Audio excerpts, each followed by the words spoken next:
اس کی نظریں اچانک ہی باتھ روم کی طرف اٹھی اور پھر اسے اپنا سانس سینے میں رکتا محسوس ہونے لگا۔ باتھ روم کا دروازہ پوری طرح بند نہیں ہوا تھا، چند انچ کے قریب کھلا رہ گیا تھا، اور اس خلا سے سنینا کو دیکھ کر اس کے جسم پر چیونٹیاں سی رینگنے لگیں۔ وہ اٹھ کر کھڑکی کے سامنے جا کھڑا ہوا۔ تازہ ہوا کے جھونکوں سے اس کے حواس بحال ہونے لگے۔ وہ گردن کھڑکی سے نکال کر گہرے گہرے سانس لیتا رہا، اور پھر سنینا کی آواز سن کر اس نے پیچھے مڑ کر دیکھا۔ وہ اپنے جامے میں آ چکی تھی۔ تمہارا ہوٹ شرٹ کٹ گیا ہے کہ لوشن لگا لو، اور دیکھو تمہارا حلیہ کیا ہو رہا ہے۔ بشارت نے پہلی مرتبہ اپنا جائزہ لیا۔ اس کا حلیہ واقعی بہت خستہ ہو رہا تھا۔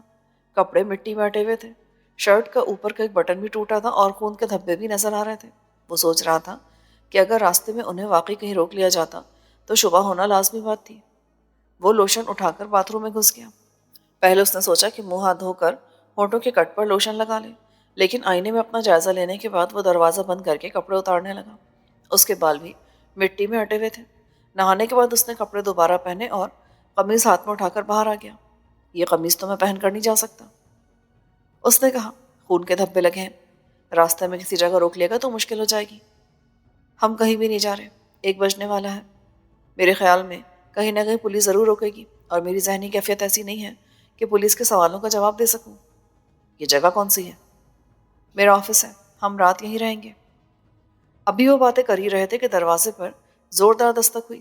دونوں اچھل پڑے۔ سنینا کا چہرہ ایک دم دھواں ہو گیا، لیکن اس نے فوراً اپنی کیفیت پر قابو پا لیا۔ کون ہے؟ اس نے بیرونی دروازے کے قریب آ کر پوچھا۔ چوکیدار، اندر کون ہے؟ سنینا کے منہ سے گہرا سانس نکل گیا۔ اس نے کنڈی ہٹا کر دروازہ ذرا سا کھولا۔ میں ہوں چوکیدار، کیا بات ہے؟ آپ ہے بیگم صاحب؟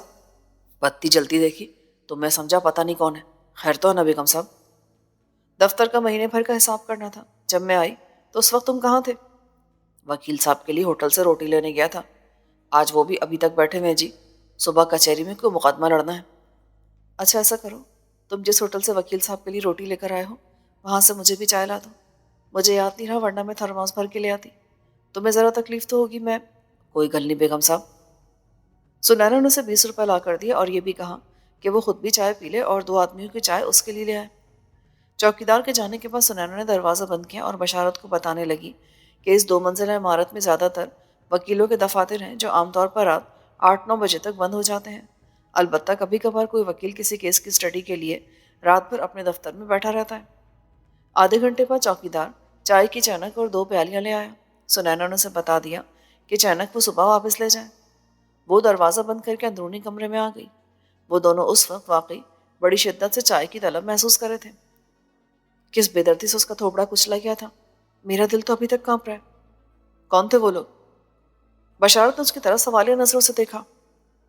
یہی میں تم سے پوچھنے والی تھی۔ وہ جو کوئی بھی ہوں، لیکن مجھے خوشی ہے کہ میرا انتخاب غلط نہیں تھا۔ میں نے اسی روز تمہارے اندر چھپے ہوئے آدمی کو پہچان لیا تھا، جب اپنے دوست کو بچانے کے لیے تم نے جان کی بازی لگا دی تھی۔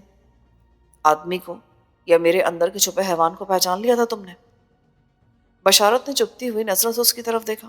اگر اس شخص کی جگہ میرا تھوبڑا کچلا جاتا تو تم میرے انتخاب کو زندگی کی سنگین ترین غلطی قرار دیتی۔ بہرحال ان دونوں کو میں نے اس وقت دیکھا تھا جب ہم خان صاحب کے ہاں تکے کباب کھا رہے تھے۔ یہ دونوں بھی وہیں بیٹھے تھے اور بار بار تمہاری طرف دیکھ رہے تھے۔ مجھے اسی وقت ان پر شبہ ہوا تھا، اور جب انہوں نے جیپ پر ہمارا پیچھا کرنا شروع کیا تو مجھے یقین ہو گیا کہ ضرور کوئی گڑبڑ ہے۔ کیا یہ شبنم کے گنڈے نہیں ہو سکتے؟ تم نے بتایا تھا کہ اس نے تمہیں اٹھوانے کی دھمکی دی تھی۔ اگر یہ شبنم کے ہی گرگے تھے تو اب تک اسے پتہ چل گیا ہوگا کہ اب میری طرف میلی آنکھ سے دیکھنا بھی خطرناک ہوگا، کیونکہ اب تمہیں ایک ایسا حیوان مل گیا ہے جو کسی کو بھی موت کے گھاٹ اتارنے میں ذرا بھی نہیں ہچکچاتا۔ کیسی باتیں کرتے ہو؟ میرا باپ مجھے کیا بنانا چاہتا تھا اور میں کیا بن گیا، تم نہیں سمجھ سکتی کہ میں کن حالات سے گزر رہا ہوں۔ وقت کے دھارے نے میری کشتی حیات کو طوفانی موجوں میں دھکیل دیا ہے۔ پتوار میرے ہاتھ سے چھوٹ چکے ہیں۔ اتنی قوت نہیں کہ اپنی ڈولتی ہوئی ناؤ کو بچا سکوں۔ پہلے میں جیب تراش تھا، محض جیب کترا، لیکن اب میں قاتل بن چکا ہوں۔ 2 آدمی میرے ہاتھوں مارے جا چکے ہیں، اور شاید اب تیسرے کا خون بھی میرے کھاتے میں ڈال دیا جائے۔ بشارت، کہ جو کچھ بھی ہوا اس میں تمہاری مرضی کا تو دخل نہیں تھا نا۔ تم نے ایک شریف اور دیانتدار انسان کی زندگی بسر کرنے کی پوری کوشش کی، لیکن قدم قدم پر تمہاری راہ میں کانٹے بچھائے گئے۔ تمہیں مجبور کر دیا کہ تم مجرمانہ زندگی کو اپناؤ اور زندگی بھر دوسروں کے اعلی کار بنے رہو۔ میری کہانی بھی تم سے مختلف تو نہیں؟ ہم دونوں ایک ہی کشتی کے سوار ہیں. میں نے تمہیں اپنے ساتھ لا کر غلطی نہیں کی تھی. تمہیں میرا اتنا خیال کیوں ہے؟ بس میں تمہیں پریشان نہیں دیکھ سکتی. میں چاہتی ہوں کہ تم ہمیشہ خوشیوں میں کھیلتے رہو، مسکراتے رہو. تمہاری یہ اداسیاں مجھ سے دیکھی نہیں جاتی. خوشیاں اور مسکراہٹیں تو میرے لیے خواب ہے سنینا، جن کا حقیقت سے کوئی واسطہ نہیں. میں نہیں جانتا کہ خوشیاں کیا ہوتی ہیں. مجھے علم نہیں کہ مسکرائے کیسے جاتا ہے. میرے ہونٹ تو سطح سے آہوں اور سسکیوں سے آشنا رہے ہیں. مسکراہٹیں تو ان کے حصے میں آتی ہیں جو تمہارے ہونٹوں پر بھی مسکراہٹیں ابھر سکتی، بشرطے کہ بشرطے کہ تم اپنے ماضی کو فراموش کر دو، ان یادوں کو دفن کر دو جو تمہاری زندگی کو گھن کی طرح چاٹ رہی ہیں. اس کے باوجود کہ میرے ہاتھوں 2 آدمی مارے گئے ہیں، قانون کو میری تلاش ہے. اور آج جو کچھ بھی ہوا، وہ جو کوئی بھی صحیح، کیا اپنے ایک آدمی کی ہلاکت پر وہ خاموش بیٹھے رہیں گے؟ وہ شکاری کتوں کی طرح پورے شہر میں میری بو سونگھتے پھریں گے. اس کے باوجود، ہاں، اس کے باوجود تم نے اب تک ظلم سے ہیں، ہمیشہ دوسروں کے زیر دست رہے ہو. لیکن اب تم وہ نہیں رہے. تمہارے اندر ایک نیا انسان انگڑائی لے چکا ہے. اپنے اندر کے اس آدمی کو جگاؤ اور پھر دیکھو زمانہ کیسے تمہاری ٹھوکروں میں آتا ہے. بھول جاؤ کہ تم نے بے بسی اور قسم پرسی کی زندگی گزاری تھی. ماضی کو درگزر کیا جا سکتا ہے، حال کے متعلق تم کچھ نہیں جانتی، اور مستقبل میں کیا ہوگا یہ شاید کوئی بھی نہیں جانتا. مستقبل ہمیں خود بنانا ہے. ہم بنائیں گے اپنا مستقبل. تمہاری باتیں میری سمجھ میں نہیں آنے سنانا. ایک قاتل اپنا مستقبل کیسے بنا سکتا ہے؟ شاید میں تمہیں اپنی بات سمجھا نہیں پا رہی. اس وقت میرا ذہن بری طرح الجھا ہوا ہے. سو جاؤ، صبح بات کریں گے. بشارت کا ذہن بھی بری طرح الجھا ہوا تھا. یہ حقیقت تھی کہ نہ وہ سنینا کی کوئی بات سمجھ پا رہا تھا اور نہ ہی اپنی کوئی بات اسے سمجھا پا رہا تھا. اس نے سنینا کی طرف دیکھا اور صوفے سے اتر کر دری پر لیٹ گیا. دوسرے صوفے کا ایک کشن اس نے تکیے کے طور پر سر کے نیچے رکھ لیا. اس کے باوجود کہ آج کے واقعے نے سنینا کو بری طرح خوفزدہ کر دیا تھا، وہ صوفے پر لیٹتی سو گئی. بشارت البتہ دیر تک جاگتا رہا اور پھر اس کی بھی آنکھ لگ گئی. وہ رات کا پچھلا پہر تھا. سائرن کی آوازیں سن کر بشارت کی آنکھ کھل گئی. وہ پولیس سائرن کی آواز تھی. لگتا تھا جیسے پولیس کی گاڑی اس عمارت کے سامنے رک گئی ہو. اس سے پہلے کہ صورتحال کا کچھ اندازہ وہ لگا پاتا، سنینا بھی گڑبڑا کر اٹھ گئی. سائرن کی آواز بدستور گونج رہی تھی. سنینا نے دہشت زدہ نظروں سے ادھر ادھر دیکھا اور صوفے سے اچھل کر بشارت کے اوپر آن گری اور اس سے لپٹ گئی. سائرن کی آواز بند ہو گئی. سڑک پر دوڑتے ہوئے بھاری قدموں کی آوازیں سنائی دے رہی تھیں اور پھر بھاری قدموں کی یہ آوازیں عمارت کی سیڑھیوں پر سنائی دینے لگی. وہ غالباً کئی پولیس والے تھے جو دوڑتے ہوئے سیڑھیاں چڑھ رہے تھے. بشارت کی دھڑکن تیز ہو گئی. اس نے پولیس وین کو قبرستان کے باہر کھڑی ہوئی جیپ کے قریب رکتے دیکھا تھا اور اب وہ سوچ رہا تھا کہ کیا پولیس نے ان کا سراغ لگا لیا ہے. بھاری قدموں کی آوازیں اس کے دماغ میں دھماکے پیدا کر رہی تھی. اس نے سنینا کے دہشت زدہ چہرے کی طرف دیکھا اور پھر باہر والے دروازے کی طرف دیکھنے لگا. وہ منتظر رہا. کسی بھی لمحے دروازہ توڑا جا سکتا تھا.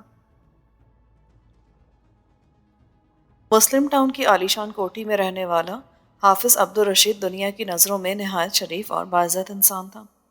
وہ 5 وقت کی نماز مسجد میں جا کر پڑھتا، روزے زکوٰۃ کی سختی سے پابندی کرتا، مذہبی تقریبات اور جلسوں میں بڑھ چڑھ کر حصہ لیتا، رفاہی اداروں اور انجمنوں کو دل کھول کر چندے دیتا. آج تک کوئی سوالی اس کے در سے خالی ہاتھ نہیں لوٹا تھا. وہ جب بھی گھر سے باہر نکلتا اس کے ہاتھ میں تسبیح ضرور ہوتی. وہ جس راہ سے بھی گزرتا لوگ اسے جھک جھک کر سلام کرتے. وہ 3 مرتبہ حج کی سعادت حاصل کر چکا تھا اور متعدد افراد کو بھی اپنے خرچ پر حج کروا چکا تھا. وہ بہت ہی متقی اور پرہیزگار شخص سمجھا جاتا تھا. لیکن حافظ عبدالرشید کی اصلیت کیا تھی وہ تو شاید اس کی رفیقہ حیات کو بھی نہیں معلوم تھی. بظاہر متقی و پرہیزگار، باعزت اور شریف انسانوں کی طرح زندگی بسر کرنے والا حافظ عبدالرشید انسانیت کا سب سے بڑا دشمن اور وہ کیڑا تھا جو معاشرے کو اندر ہی اندر دیمک کی طرح چاٹ رہا تھا. وہ اسی درخت کی جڑیں کھوکھلی کر رہا تھا جس پر اس کا بھی آشیانہ تھا. حافظ عبدالرشید ہیروئن کا بیوپاری تھا. کوئی بھی نہیں جانتا تھا کہ 35 سال پہلے جب وہ 10-11 سال کا تھا تو پشاور کے گھٹیا قسم کے قہوہ خانوں میں ڈانس کر کے لوگوں کا دل بہلایا کرتا تھا. وہ بہت حسین لڑکا تھا، صحت مند اور گول مٹول. جب اسے لڑکیوں کے کپڑے پہنا دیے جاتے تو اسے دیکھ کر کوئی بھی نہیں سمجھ سکتا تھا کہ وہ لڑکی ہے یا لڑکا. پتہ نہیں وہ اس گروہ کے ہتھے کیسے چڑھ گیا تھا جس نے اسے قہوہ خانوں میں نچانا شروع کر دیا اور خوب روپیہ کمایا تھا، لیکن اسے 2 وقت کی روٹی کے سوا کچھ نہیں ملتا تھا. اسی دوران میں وہ پشاور کے بدنام زمانہ منشیات فروش کے ہاتھ لگ گیا اور وہ اسی کے لیے کام کرنے لگا۔ وہ کئی سال تک چرس بیچتا رہا اور پھر پشاور سے بھاگ کر لاہور آ گیا۔ یہاں وہ ہیرا منڈی میں چراغ پہلوان کے ہاتھ لگ گیا۔ چراغ دین کسی زمانے میں پہلوانی کیا کرتا تھا، لیکن اب اس کے سارے دم خم نکل چکے تھے۔ عورتوں کی دلالی کے علاوہ اس نے منشیات کا دھندا شروع کر دیا۔ انہی دنوں ہیروئن نئی نئی متعارف ہوئی تھی۔ افغانستان پر روس تسلط جمانے کی کوشش کر رہا تھا۔ لڑائی پورے ملک میں پھیلتی جا رہی تھی۔ افغان شہری اپنا ملک چھوڑ کر پناہ کی تلاش میں پاکستان کا رخ کر رہے تھے، اور پاکستانیوں کے لیے اپنے تباہ ہوتے ملک سے ہیروئن کا تحفہ بھی یہ لوگ لے کر آئے تھے۔ افغان باشندے سرحدوں پر مہاجر کیمپوں سے نکل کر کینسر کی طرح پورے پاکستان میں پھیلنے لگے، اور ان کے ساتھ آئی ہوئی ہیروئن بھی پاکستانی نوجوانوں کے خون میں زہر گھولنے لگی۔ چراغ پہلوان نے بھی ہیروئن کا دھندا شروع کر دیا۔ ہیروئن چرس کے مقابلے میں اگرچہ مہنگی تھی، لیکن بڑا نشہ تھا اس میں، بڑا سرور تھا۔ لوگ نہایت تیزی سے اس نئے نشے کو اپنانے لگے۔ اگرچہ بہت جلد اس کی تباہ کاریاں سامنے آنے لگی تھیں، لیکن ہیروئن استعمال کرنے والوں کی تعداد میں حیرت انگیز طور پر اضافہ ہوتا چلا گیا۔ ہیروئن بیچنے والے دونوں ہاتھوں سے دولت سمیٹنے لگے۔ وہ راتوں رات لکھ پتی اور کروڑ پتی بنتے چلے گئے۔ 1 سال کے اندر اندر چراغ پہلوان نے سمن آباد میں کوٹھی بنوا لی۔ عبدالرشید اسی کے پاس کمیشن پر کام کرا تھا، لیکن اس نے عقل مندی یہ کی کہ چراغ پہلوان کا ساتھ چھوڑ کر اپنے طور پر یہ دھندا شروع کر دیا۔ وہ اس بزنس کے اسرار و رموز سے واقف ہو چکا تھا۔ ویسے بھی وہ چالاک آدمی تھا، سو بہت جلد آگے نکلتا چلا گیا۔ کسی بھی کاروبار میں ذہانت اور چالاکی کو بنیادی حیثیت حاصل ہوتی ہے، اور عبدالرشید کی ذہانت اور چالاکی میں کوئی شبہ نہیں تھا۔ منشیات کا دھندا کرنے والوں کی پکڑ دھکڑ ہوتی رہتی تھی، لیکن عبدالرشید نے اپنے آپ کو ہمیشہ بچا کر رکھا، اور پھر اس نے اپنے آپ کو منظر عام سے بھی ہٹا لیا۔ اس نے وسنت پورہ میں ایک مکان کرائے پر لے لیا اور ایک شریف انسان کی طرح وہاں رہنے لگا، جبکہ اس کے کارندے مصری شاہ، ہیرا منڈی، لکشمی چوک اور ایسے ہی علاقوں میں پھیلے اس کے کاروبار کو ترقی دے رہے تھے۔ اس کا کوئی کارندہ کبھی وسنت پورے والے مکان پر نہیں آیا تھا۔ وہ علاقے کے رفاہی اور سماجی کاموں میں بھی بڑھ چڑھ کر حصہ لینے لگا، اور پھر اس نے مسجد میں جا کر نماز بھی پڑھنا شروع کر دی۔ عبدالرشید 4 سال وسنت پورے والے اس مکان میں رہا۔ پھر اس نے ساندہ میں ایک مکان خرید لیا اور 2 سال اس مکان میں رہا۔ یہاں پہ اس نے اپنی شرافت کی دھاک بٹھا لی۔ یہیں پر رہتے ہوئے اس نے پہلا حج کیا۔ اس کا پڑوسی چاچا جمال دین بہت غریب آدمی تھا۔ اس کا گزر بیٹے کی تنخواہ پر ہوتا تھا، جو کسی سرکاری محکمے میں کلرک تھا۔ چاچا جمال بڑا متقی اور پرہیزگار آدمی تھا۔ تنگ دستی کے باوجود اس کی زبان پر کبھی شکوہ نہیں آیا۔ اس کی صرف ایک ہی خواہش تھی کہ اسے حج کی سعادت نصیب ہو جائے۔ وہ اکثر اس خواہش کا اظہار بھی کیا کرتا تھا، اور پھر اسی سال عبدالرشید چاچا جمال دین اور اس کی بیوی کو لے کر حج پر چلا گیا۔ چاچا جمال دین اور اس کی بیوی نے اسے جو دعائیں دیں سو دیں۔ محلے والے بھی اس کار خیر پر عبدالرشید کو دعائیں دے رہے تھے۔ حج کے دوران عبدالرشید نے سوچا تھا کہ اب وہ منشیات کا یہ گھناؤنا بزنس چھوڑ دے گا۔ اس کے پاس بہت پیسہ تھا، وہ کوئی جائز کاروبار کر لے گا، دکان کھول لے گا۔ لیکن حج سے واپس آنے کے بعد اس کی نیت پھر ڈان و ڈول ہو گئی۔ دولت کے سنہرے جال نے اسے پوری طرح جکڑ رکھا تھا۔ اس جال میں پھنسنے کے بعد کوئی بھی اس سے نجات حاصل نہیں کرنا چاہتا۔ عبدالرشید نے ساندہ کا وہ مکان چھوڑ کر علامہ اقبال ٹاؤن میں پلاٹ خرید کر کوٹھی بنوا لی۔ ان دنوں اقبال ٹاؤن نیا نیا آباد ہوا تھا۔ عبدالرشید کو سستا پلاٹ مل گیا، لیکن کچھ ہی عرصے بعد اس نے ایک کوٹھی بیچ دی اور مسلم ٹاؤن میں ایک بڑی کوٹھی خرید لی، جس میں اس نے اپنی مرضی سے کچھ تبدیلیاں بھی کروائیں۔ یہاں رہتے ہوئے اسے کئی سال ہو گئے تھے۔ وہ 2 بار اور حج کرایا۔ پورے مسلم ٹاؤن میں اس کی شرافت اور دینداری کی دھاک بیٹھی ہوئی تھی۔ لوگ اسے حافظ جی کہہ کر پکارنے لگے۔ حافظ عبدالرشید نہ صرف سماجی اور فلاحی کاموں میں بڑھ چڑھ کر حصہ لیتا، ایسے اداروں کو بڑے بڑے چندے دیتا، بلکہ اس نے خواتین کی فلاح و بہبود کے لیے ایک ادارہ بھی کھول رکھا تھا، جس کے تمام اخراجات وہ اپنی جیب سے برداشت کرتا۔ خواتین کی فلاح و بہبود کا یہ ادارہ وحدت روڈ کی کوٹھی میں قائم تھا۔ یہ کوٹھی بھی حافظ عبدالرشید کی ہی ملکیت تھی۔ اس ادارے میں خواتین کو بلا معاوضہ سلائی، کڑھائی اور دوسرے ہنر سکھائے جاتے تھے۔ اس کوٹھی کے گیٹ پر دارالامان کا بورڈ لگا ہوا تھا، اور اس کا ایک حصہ بے سہارا خواتین کے لیے مخصوص تھا۔ عبدالرشید کے چند بااعتماد کارندوں کے سوا کوئی نہیں جانتا تھا کہ دارالامان دراصل لڑکیوں کی خرید و فروخت کا اڈہ تھا۔ یہ بزنس حافظ عبدالرشید کے کارندے ہی کرتے تھے۔ اغوا شدہ لڑکیوں کو خرید کر اعلانیہ طور پر یہاں رکھا جاتا۔ ایک طرف ان لڑکیوں کو تسلی دی جاتی کہ انہیں جلد ہی ان کے گھروں تک پہنچا دیا جائے گا، اور دوسری طرف یہ تاثر دیا جاتا کہ بے سہارا لڑکیاں ہیں جنہیں حافظ جی نے اپنی پناہ میں لے لیا ہے۔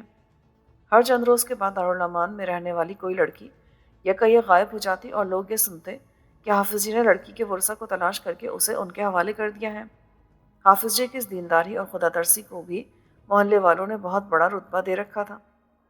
صرف ایک لڑکی ایسی تھی جو 3 سال سے حافظ عبدالرشید کے پاس تھی۔ وہ پہلے دارالامان میں ہی تھی، لیکن چند روز بعد حافظ عبدالرشید اسے اپنے گھر لے آیا۔ وہ لڑکی حسن کا شاہکار تھی۔ قدرت نے اسے شاید اپنے ہاتھوں سے تراشا تھا۔ دراز قامت، ملیح چہرہ، ستاروں کی طرح روشن اور چمکتی ہوئی موٹی موٹی آنکھیں۔ نام تو اس کا کچھ اور تھا، لیکن حافظ نے اسے شبانہ کا نام دے دیا۔ اس لڑکی کے بارے میں لوگ یہ جانتے تھے کہ اس کے ورثہ کا ابھی تک کچھ پتہ نہیں چلا تھا اور حافظ جی انہیں بڑی تندہی سے تلاش کر رہے تھے۔ شبانہ کو اس کوٹھی میں رہتے ہوئے 3 سال ہو چکے تھے۔ وہ اپنے آپ کو گھر کا ایک فرد ہی سمجھنے لگی تھی۔ یہاں اسے اپنوں جیسا سلوک ہی کیا جاتا۔ اسے کسی چیز کی کمی نہ تھی، لیکن اس کے چہرے پر ہر وقت اداسی اور افسردگی چھائی رہتی۔ اس روز حافظ جی کا خاص بندہ آیا ہوا تھا۔ وہ ڈرائنگ روم میں بیٹھے باتیں کر رہے تھے۔ حافظ جی، یامین نامی وہ آدمی سرگوشیانہ لہجے میں کہہ رہا تھا، سنا دبئی میں ایک لڑکی پکڑی گئی ہے جس نے وہاں کی پولیس کو آپ کے دارالامان کے بارے میں کچھ بتایا ہے۔ اس لڑکی کے پکڑے جانے کا مجھے بھی پتہ چل گیا ہے۔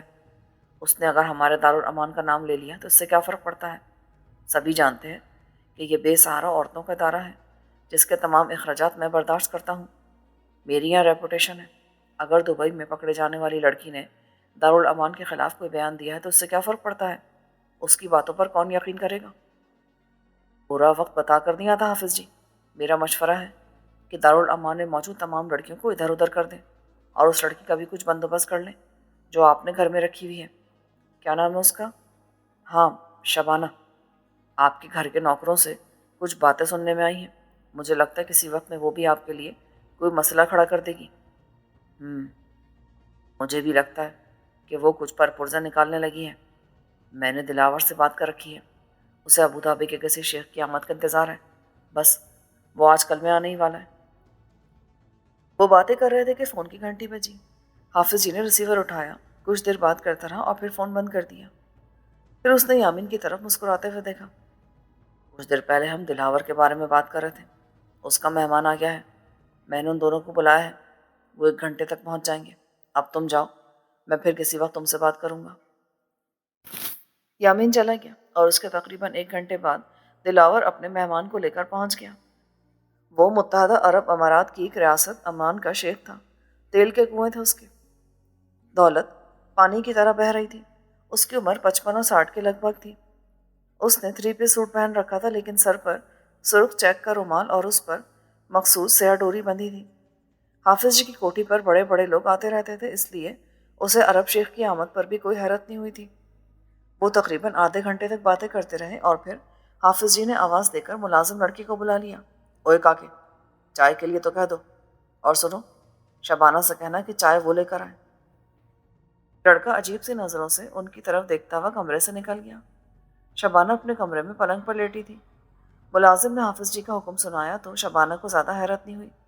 حافظ جی اکثر اس کے ہاتھ کی چائے پیا کرتے تھے اور آج تو گھر کے دوسرے لوگ بھی کسی دعوت میں گئے ہوئے تھے۔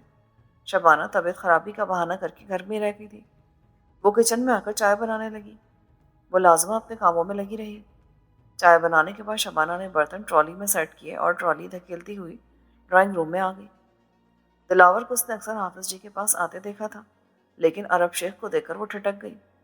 وہ نظر جھکائے آگے بڑھتی اور ٹرالی سے برتن اٹھا کر شیشے کے ٹاپ والی سینٹر ٹیبل پر رکھ کر جیسے ہی واپس جانے کے لیے مڑی، حافظ جی کی آواز سن کر رک گئی۔ شبانہ بیٹی، شیخ راشد ہمارے بہت ہی خاص مہمان ہیں، عمان سے آئے ہیں، انہیں اپنے ہاتھ سے چائے بنا کر دو۔ حافظ جی کا یہ حکم شبانہ کے لیے بڑی حیرت کا باعث بنا، کیونکہ اس گھر میں پردے کی سختی سے پابندی کی جاتی تھی۔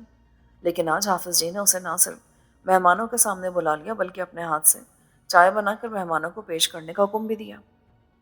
چائے بناتے ہوئے شبانہ نے محسوس کیا کہ طوطے کی طرح خمیدہ ناک والا عرب شیخ بڑی گہری نظروں سے اس کی طرف دیکھ رہا تھا۔ شبانہ نے ایک کپ حافظ جی کے سامنے رکھا، ایک دلاور کے سامنے اور تیسرا عرب شیخ کی طرف بڑھاتے ہوئے شیفون کا دوپٹہ اس کے سینے سے سرک گیا۔ شیخ کی نظروں سے کانٹوں کی طرح اپنے سینے پر چبھتی ہوئی محسوس ہونے لگی۔ وہ دوپٹہ درست کرتے ہوئے ایک جھٹکے سے اٹھ کھڑی ہوئی اور واپس جاتے ہوئے بھی اس نے عرب شیخ کی نظروں کو اپنے بدن پر چپتے محسوس کیا۔ اس نے ڈرائنگ روم سے باہر قدم رکھا ہی تھا کہ ٹھٹک کر رک گئی۔ وہ دلاور کی آواز تھی جو اس کے سامان سے ٹکرائی۔ مال تو واقعی زوردار ہے حافظ جی، قیامت ہے قیامت۔ شبانہ کا دل یک بار کی دھڑک اٹھا۔ وہ دبیز پردے کے پیچھے چھپ کر کھڑی ہو گئی۔ اپنے شیخ سے پوچھو کہ لونڈیا اسے بھی پسند آئی ہے یا نہیں۔ یہ آواز حافظ جی کی تھی۔ ام کو بہت پسند آیا۔ بولو کیا مانگتا ہے؟ ام بہت رقم لایا۔ عرب شیخ کی آواز ابھری۔ 25 لاکھ۔ حافظ جی نے کہا 20 لاکھ۔ رقم لو اور لڑکی کو بھی ہمارے ساتھ۔ اس وقت نہیں، وہ مشکوک ہو جائے گی۔ صبح 7 بجے آ جانا، میں اسے کسی بہانے تمہارے ساتھ بھیج دوں گا، پھر سنبھالنا تمہارا کام ہوگا، ہم سنبھال لے گا۔ شبانہ کے دماغ پر ہتھوڑے سے برس رہے تھے۔ یوں لگ رہا تھا جیسے پگھلا ہوا سیسا اس کے کانوں میں انڈیلا جا رہا ہو۔ حافظ جی اسے بیٹی کہہ کر بلایا کرتا تھا۔ کیا کوئی باپ اس طرح اپنی بیٹی کا سودا کر سکتا ہے؟ نہیں نہیں، یہ میرا وہم ہے۔ جو کچھ میں نے سنا میری سماعت کا فریب ہے۔ ایسا کبھی نہیں ہو سکتا۔ شبانہ کا دماغ معاف ہو جا رہا تھا۔ اس کی نگاہوں کے سامنے اندھیرا پھیلنے لگا اور قریب تھا کہ وہ اپنے آواز کھو بیٹھتی کہ اندر سے دلاور کی آواز سنائی دی۔ اچھا تو حافظ جی، ہم چلتے ہیں، صبح 7 بجے پہنچ جائیں گے، لونڈیا کو تیار رکھیے گا۔ شبانہ کے رونگٹے کھڑے ہو گئے۔ تو کیا واقعی حافظ جی نے 20 لاکھ میں اس کا سودا کر دیا؟ اس کے دماغ میں آندھیاں سے چلنے لگی۔ وہ اپنے آپ کو گھسیٹتی ہوئی کمرے میں آ کر بیڈ پر گر گئی۔ اس کی آنکھوں سے آنسو بہہ نکلے۔ وہ گہرے گہرے سانس لینے لگی۔ پھر اس کے ذہن کے عمیق ترین گوشے سے اس کے ماضی کی دھندلی سی تصویر ابھرنے لگی جو لمحہ بلمحہ صاف ہوتی چلی گئی۔ اس کی نگاہوں کے سامنے میلے کا وہ منظر گھوم گیا جب وہ اپنے بھائی کے ساتھ میلے میں ایک دکان پر مٹھائی لینے کے لیے رکی تھی اور اس وقت کسی ناگہانی آفت نے سچ میں شکنجے میں جکڑ لیا تھا۔ وہ کئی لوگوں کے پاس سے ہوتی ہوئی آخر کار 3 سال پہلے حافظ عبدالرشید کے پاس پہنچ گئی تھی۔ حافظ جی نیک اور پرہیزگار آدمی تھا۔ شبانہ نے زندگی میں پہلی مرتبہ سکھ کا سانس لیا تھا۔ وہ جہاں بھی گئی اسے کھلونا سمجھ کر اس سے کھیلنے کی کوشش کی گئی، لیکن وہ اپنے آپ کو ان انسان نما بھیڑیوں سے بچاتی رہی۔ حافظ جی کے گھر میں رہتے ہوئے اسے کسی بھی لمحے ایسا کوئی خطرہ محسوس نہیں ہوا تھا۔ حافظ جی نے اسے لاوارث کہہ کر اپنی بیٹی بنا لیا تھا اور بیٹی ہی کی طرح رکھا تھا، لیکن آج اس کی اصلیت کھل گئی تھی۔ وہ بظاہر جتنا نیک اور پرہیزگار نظر آتا تھا، اندر سے وہ کہیں زیادہ مکروہ اور گھناؤنا ثابت ہوا تھا۔ حافظ میرا سودا کر چکا ہے، صرف اور صرف آج کی رات۔ نہیں نہیں، میں ایسا نہیں ہونے دوں گی۔ اسے اپنے گھناؤنے مقصد میں کبھی کامیاب نہیں ہونے دوں گی۔ شبانہ بڑبڑائی۔ ابھی صرف 11:30 بجے تھے۔ گھر کے افراد اگرچہ موجود نہیں تھے، لیکن نوکر چاکر جاگ رہے تھے۔ وہ وقت گزرنے کا انتظار کرتی رہی۔ لمحے صدیاں بن کر بیت رہے تھے۔ 12 بجے کے قریب گھر والے دعوت سے واپس آ گئے۔ کوٹھی میں چہل پہل سی ہو گئی، لیکن وہ اپنے کمرے سے نہیں نکلی اور پھر ساری آوازیں بتدریج معدوم ہوتی چلی گئیں۔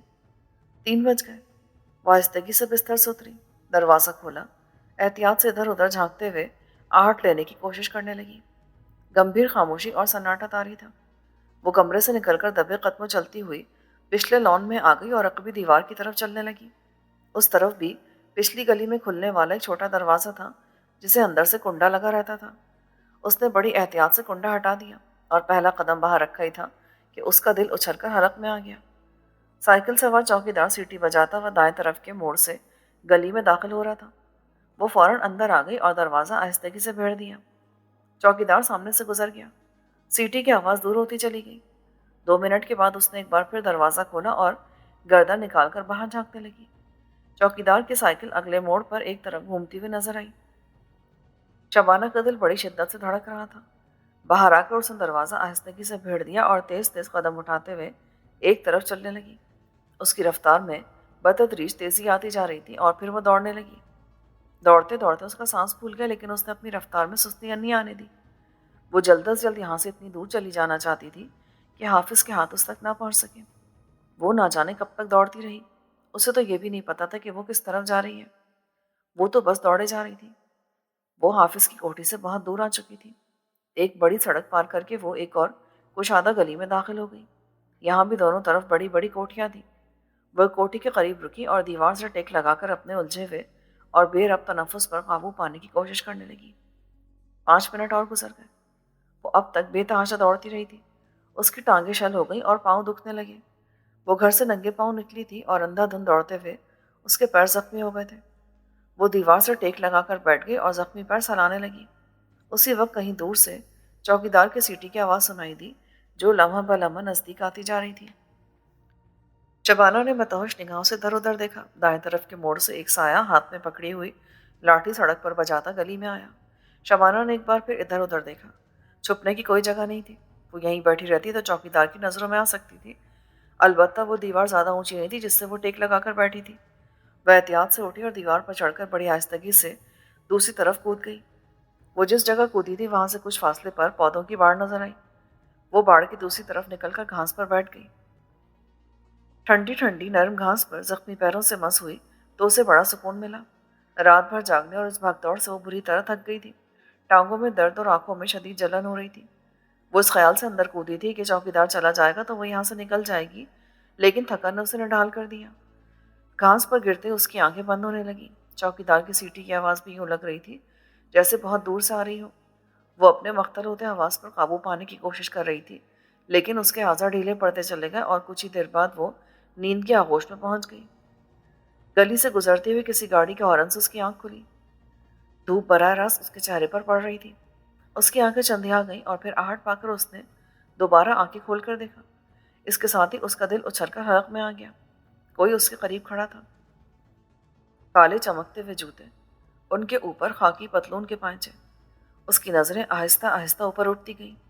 اس کا جسم پسینے میں تر ہونے لگا اور دل کی دھڑکن خطرناک حد تک تیز ہو گئی۔